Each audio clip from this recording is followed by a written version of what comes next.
తిరుపతి జిల్లా పిన్నేపల్లి వద్ద ఉన్న ఎంఎస్ అగర్వాల్ స్టీల్ పరిశ్రమలో అగ్ని ప్రమాదం సంభవించింది. ఈ ఘటనలో కార్మికుడు ఒకరు మృతి చెందగా 5గురు తీవ్ర గాయాలతో ఆసుపత్రి పాలయ్యారు. మృతి చెందిన వారికి 50 లక్షలు, గాయపడిన వారికి 25 లక్షల చొప్పున ఆర్థిక సాయం అందించాలని, బాధితుల కుటుంబాలను ఆదుకోవాలని ఏఐటీయూజేసీ కార్మికులు డిమాండ్ చేశారు.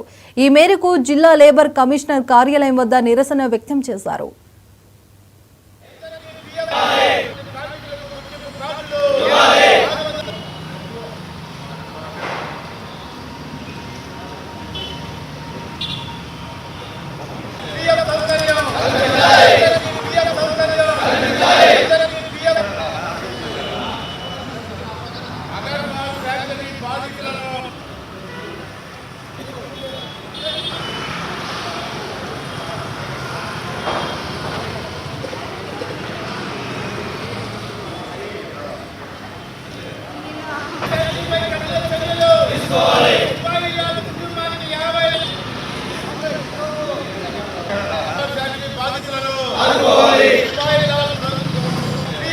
పేట నియోజకవర్గం పెళ్లపూరు మండలంలో ఉన్నటువంటి అగర్వాల్ స్టీల్ ఫ్యాక్టరీలో అపాయం జరిగింది.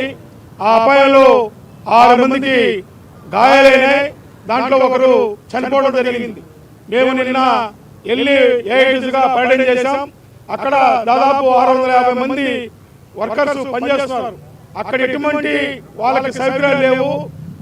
ఎక్విప్మెంట్ అంటే రక్షణగా ఉండేటువంటి ఏ సౌకర్యాలు కూడా చేయకుండా అగర్వాల్ కంపెనీ చాలా మోసపూరితమైనటువంటి కార్మికుల ప్రాణానికి రక్షణ లేని పద్ధతుల్లో అక్కడ వ్యవహరిస్తున్నది. ఉదాహరణకు ఆడున్నటువంటి 650 మందికి వాళ్ళు ఎవరైతే 8 గంటల పనిచేయాలో వాళ్ళ దగ్గర 12 గంటలు పనిచేసుకుంటూ